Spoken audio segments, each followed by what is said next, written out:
बिस्मिल्लाहिर्रहमानिर्रहीम। नाज़रीन, इस वक्त बांग्लादेश एक निहायत हसास और फैसला कुन दौर से गुजर रहा है।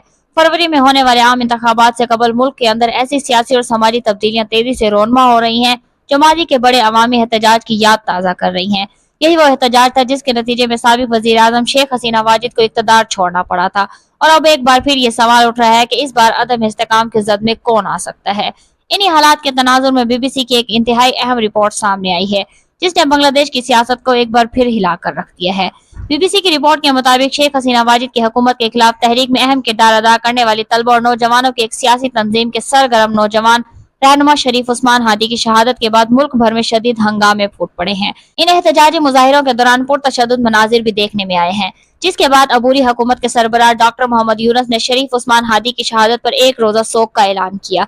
ये वाकया बांग्लादेश में इंतखाबी माहौल को मजीद कशीदा बनाने का सबब बन गया है। तफसीलात के मुताबिक शरीफ उस्मान हादी को गुज़िश्ता हफ्ते ढाका में इस वक्त निशाना बनाया गया जब वो एक मस्जिद से नमाज अदा करके बाहर निकल रहे थे। चेहरे ढांपे हुए नामालूम मोटरसाइकिल सवार हमलावरों ने इन पर फायरिंग की, जिसमें एक गोली इनके सर पर लगती है और दूसरी गोली इनके सर को पार कर जाती है। इसके बाद इन्हें फौरी तौर पर इलाज के लिए पहले ढाका मेडिकल कॉलेज अस्पताल और फिर एक निजी अस्पताल मुंतकिल किया गया। हालत तशवीशनाक होने पर इन्हें सिंगापुर ले जाया गया, ताहम वो जख्मों की ताब ना लाते हुए जामे शहादत नोश कर गए। ये वाकया बुरी हुकूमत की जानिब से आम इंतखाबात की तारीख के ऐलान के सिर्फ एक दिन बाद पेश आया, जिसने शकूक व शुबहात को मजीद बढ़ा दिया।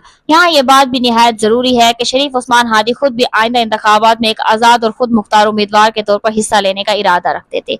इनकी शहादत के बाद बांग्लादेश में गम और गुस्से की शदीद लहर दौड़ गई। जैसे इनकी शहादत की खबर सामने आई, नौजवानों और तलबा की बड़ी तादाद सड़कों पर निकल आई और एहतजाज का सिलसिला एक बार फिर शुरू हो गया। हालात इस कदर बिगड़ गए कि बांग्लादेश के मारूफ अखबार दी डेली स्टार समेत दीगर अखबारात के दफातर पर हमले किए गए और अमलाक को आग लगा दी गई। इस सारे मामले में सबसे अहम और हसास पहलू ये है कि शरीफ उस्मान हादी की शहादत का इल्जाम भी भारत पर लगाया जा रहा है। बांग्लादेशी नौजवानों का मौकिफ है कि ये कत्ल नहीं बल्कि एक मुनज़्ज़म सियासी साजिश के तहत की गई कार्रवाई है और वो इसका बदला लेने के मुतालबात कर रहे हैं।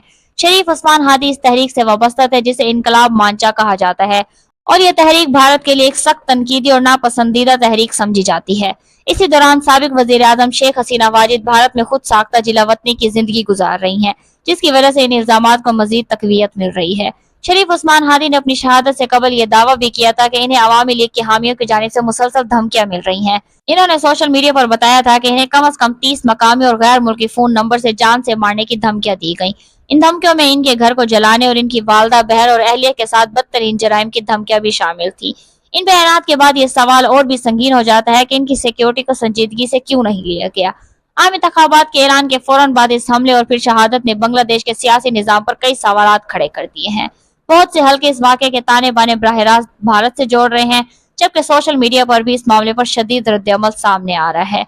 अवाम ये जानना चाहते हैं कि आखिर इतने हसास वक्त में एक अहम सियासी रहनुमा को निशाना बनाने के पीछे असल ताकतें कौन सी हैं। ऐसे में सबसे बड़ा सवाल यह है कि अबूरी हुकूमत इस सूरत हाल को कैसे संभालेगी। डॉक्टर मोहम्मद यूनुस की क़यादत में अबूरी हुकूमत ने यकीन दहानी करवाई है कि शरीफ उस्मान हादी के कातलों को फौरी तौर पर इंसाफ के कटहरे में लाया जाएगा और किसी को भी कानून से बालातर नहीं समझा जाएगा। ताहम ज़मीनी हकाइक ये बताते हैं कि अवाम का एतमाद बहाल करना अबूरी हुकूमत के लिए एक बड़ा चैलेंज बन चुका है। मौजूदा हालात इस बात की निशानदही कर रहे हैं कि आने वाले दिनों में बांग्लादेश में सियासी दर्जा हरारत मजीद बढ़ सकता है और शरीफ उस्मान हादी की शहादत इस पूरे अमल का एक नया फैसला कुन मोड़ साबित हो सकती है। अभी के लिए इतना ही। अगर इससे रिलेटेड कोई भी अपडेट आती है तो हम आपके लिए अपडेटेड वीडियो जरूर बनाएंगे। अगर आपको हमारा वीडियो इन्फॉर्मेटिव लगा हो तो वीडियो को लाइक करें, शेयर करें, चैनल को सब्सक्राइब करें और बेल आइकन दबाएं ताकि इसी तरह की इन्फॉर्मेटिव वीडियोस आप तक बर वक्त पहुंचती रहे। अपना ख्याल रखिएगा। अल्लाह हाफिज।